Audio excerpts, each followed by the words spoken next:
Bonjour. L'acquisition d'un bien immobilier représente l'un des engagements financiers les plus significatifs d'une vie. Ce projet, souvent conçu sur le long terme, passe généralement par la souscription d'un prêt immobilier. Les emprunteurs s'engagent alors à rembourser leur crédit au moyen de mensualités étalées sur de nombreuses années. Devenir propriétaire et rembourser son prêt apparaît bien plus avantageux que de verser un loyer à fond perdu à un bailleur.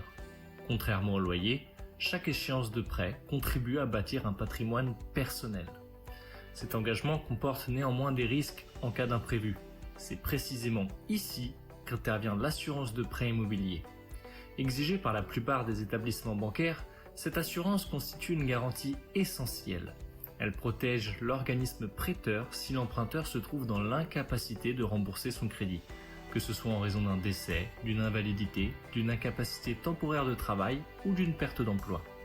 Dans ces situations, l'assureur prend en charge tout ou partie des mensualités, voire rembourse intégralement le capital restant dû. Pour l'emprunteur, cette couverture assure la pérennité de sa propriété, même face aux aléas de la vie, selon les termes définis dans le contrat. Il est utile de rappeler brièvement l'évolution législative qui a encadré ce dispositif. La loi Lagarde du 1er juillet 2010 a marqué une première rupture majeure. Elle a autorisé les emprunteurs à choisir librement leur assurance de prêt, en dissociant pour la première fois le crédit de l'assurance. Auparavant, l'assurance devait obligatoirement être souscrite auprès de la banque prêteuse. Cette loi a introduit davantage de concurrence et a permis de réaliser des économies tout en maintenant, voire en améliorant le niveau de protection.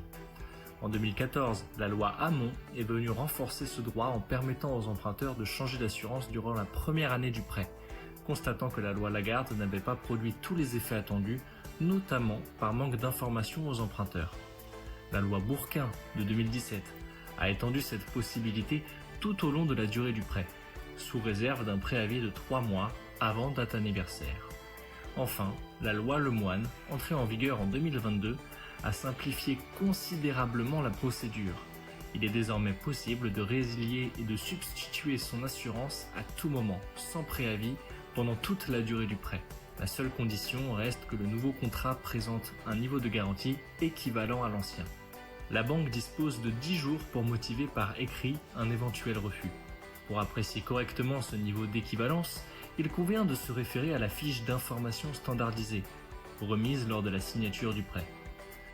Parmi les garanties habituelles, celle couvrant le décès reste la plus fondamentale. Elle assure le remboursement du capital restant dû en cas de disparition. S'y ajoutent les garanties d'incapacité de travail, d'invalidité et parfois la perte d'emploi. Dans tous les contrats, qu'ils soient de groupe ou délégués, le prêt est soldé en fonction de la quotité souscrite en cas de décès ou de perte totale et irréversible d'autonomie. Dans l'assurance de prêt, l'invalidité repose sur 2 regards. L'invalidité fonctionnelle, qui évalue les limites du corps au quotidien, et l'invalidité professionnelle, qui mesure leur impact sur le métier exercé au jour du sinistre. Leur combinaison fixe le taux qui enclenche la prise en charge. En cas d'invalidité reconnue supérieure ou égale à 66%, plusieurs types de prestations existent. La rente indemnitaire limite l'indemnisation à la perte réelle de revenus.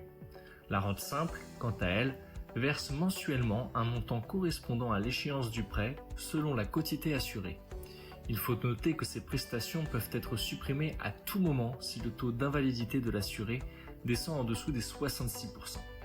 Par ailleurs, en cas de revente du bien pour cause d'incompatibilité avec l'état de santé, l'emprunteur reste tenu de solder lui-même le capital restant dû, l'assureur ne soldant pas la totalité du restant dû. Le solde intégral du prêt immobilier. Dans ce cas, la prestation est définitive et ne peut être remise en cause. De nombreux contrats permettent d'étendre la garantie invalidité dès un taux de 33%.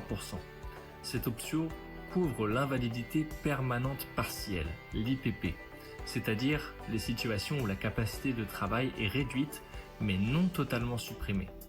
2 grands types de prestations se distinguent. La prestation proportionnelle suit une logique mathématique précise. La rente est calculée selon la formule taux d'invalidité moins 0,33 divisé par 0,33. Ainsi, à 33%, la formule donne 0. Aucun versement n'est dû. À 50%, elle atteint environ 51,5%. À 65%, elle monte à 97% de prise en charge, et ce, toujours en fonction de la quotité souscrite. Cette méthode s'adapte progressivement à la réalité de la perte de capacité. Plus l'invalidité augmente, plus la rente s'élève. La prestation forfaitaire, plus simple, propose une indemnisation fixe, quel que soit le taux exact entre 33 et 65%, 50% de l'échéance par défaut ou 100% sur option, moyennant une prime plus élevée. Une fois le seuil franchi, la rente s'applique de manière constante et prévisible. Ces deux approches offrent chacune une réponse différente aux aléas de la vie. L'une par une adaptation mesurée en fonction du taux d'invalidité, l'autre par une sécurité forfaitaire simple et claire. Concernant l'incapacité temporaire de travail, la prise en charge peut se présenter sous deux formes. Une indemnité qui compense la perte de revenus due à l'arrêt de travail ou une prestation forfaitaire qui prend directement en charge les échéances du prêt à hauteur de la quotité assurée. En règle générale, une franchise s'applique avant le versement des indemnités. Elle est souvent de 90 jours mais peut être réduite à 60 ou 30 jours selon les options choisies. Par ailleurs, de nombreux contrats imposent des conditions particulières pour les affections du dos et les troubles psychologiques. Ces pathologies ne sont indemnisées que si elles entraînent une hospitalisation ou une intervention chirurgicale. Heureusement, il est possible de lever ces restrictions en souscrivant l'option dos et psy.